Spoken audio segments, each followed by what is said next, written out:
सभी शिक्षक बंधुओं का क्वांटम ऑनलाइन क्लास में स्वागत है। नमस्कार, जोहार। आज का जो वीडियो है वो उसमें कुछ बातें हम डिस्कस करने वाले हैं कि आखिर क्या ऐसा हुआ है कि सरकार को जो है बीच में जो है फिर से सुप्रीम कोर्ट का दरवाज़ा खटखटाना पड़ा है। वो भी किस बात को लेकर के कि इनको जो है तारीख को एक्सटेंड किया जाए, मतलब कि जो 9 दिसंबर की सुनवाई होने वाली है उसको एक्सटेंड करके सोमवार कर दिया जाए, यानी 12 दिसंबर या उसके आगे शिफ्ट कर दिया जाए। आज जो सुप्रीम कोर्ट में सरकार की तरफ से दलील दी गई है कि वो पूरी तरह से तैयार नहीं है, इसलिए इन्हें थोड़ा सा समय दिया जाए, थोड़ी सी मोहलत दी जाए।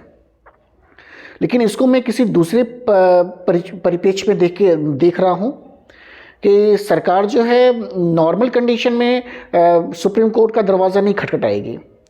अगर 1 हफ्ते का समय उसे दिया गया था और काफ़ी तेज़ी से काम कर रही थी, जैसा कि आप सभी लोग जान रहे हैं कि पिटिशनर्स के लिए उसने दे दिया है समय 14 और 15 दिसंबर को कि वो डॉक्यूमेंट वेरिफिकेशन के लिए आएँ, और जिन्हें जो गैर अनुसूचित ज़िले के ज्वाइंट टीचर हैं, अगर वो अनुसूचित ज़िले में जाना चाहते हैं तो उसके लिए भी इन्होंने प्रेस विज्ञप्ति निकाल दिया है।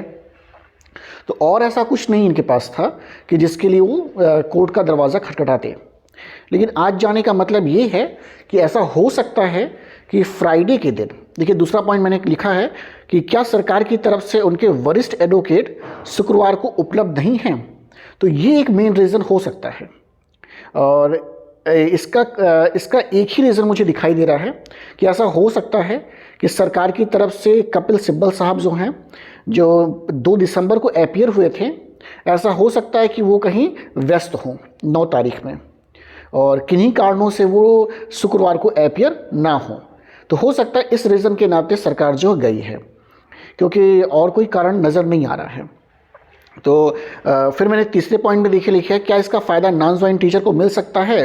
तो अगर ऐसा होता है तो बिल्कुल नॉन ज्वाइंट टीचर उसका फ़ायदा मिलना चाहिए, क्योंकि जो हियरिंग लगी है 9 दिसंबर को, वो 2 ही मैटर पे अब लगी है। एक तो पीएस को लेकर के और पंचायत सचिव के जो कैंडिडेट्स हैं उनको, और एक नॉन ज्वाइंट टीचर।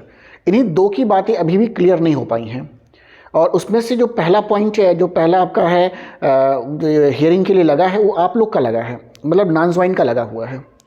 तो अगर उनकी तरफ से वरिष्ठ वकील श्रीमान सिब्बल साहब अपीयर नहीं होते हैं, या किसी कारणवश कोई और अपीयर होता है, और आपके पास अगर बढ़िया फेस वैल्यू के वकील हैं जो पूरी बातों को ठीक से रख सकते हैं, तो बिल्कुल इसका फ़ायदा लिया जा सकता है।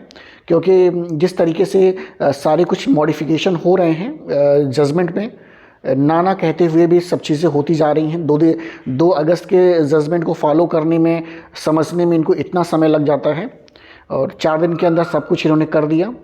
तो ये बातें भी रखिए कि ये 1 हफ्ता 10 दिन में आप लोग का भी जो है ये मेरिट बन करके ये सुप्रीम कोर्ट के सामने समझ प्रस्तुत हो जाना चाहिए कि कितने लोगों का हो रहा है, क्या हो रहा है, सब कुछ क्लियर हो जाए। ऐसा कुछ ना रह जाए कि अब फिर से हम लोग को कोर्ट में आना पड़े। तो जितने भी नॉन ज्वाइंट का ही केवल मसला बचा हुआ है, पिटिशनर्स का हो चुका है, पिटिशनर्स को मिल गया है, सफलिंग का हो चुका है, ज्वाइंट टीचर सेफ हो चुके हैं, केवल पीएस कैंडिडेट्स बच गए हैं, और जो नॉन ज्वाइंट मेरिटोरियस हैं, ध्यान रखिए मेरिटोरियस, मतलब उनके नंबर अभी भी अधिक हैं। जो नॉन शेड्यूल डिस्ट्रिक्ट के बच्चे हैं उनसे भी ज़्यादा हैं, और जो इस समय जिन पिटिशनर्स का जॉब के लिए दिया जा रहा है उनसे भी ज़्यादा है। तो ये बच्चे भी बचे हुए हैं, उनको संतुलित करने के लिए, बैलेंस करने के लिए कोर्ट को कुछ ना कुछ सोचना पड़ेगा।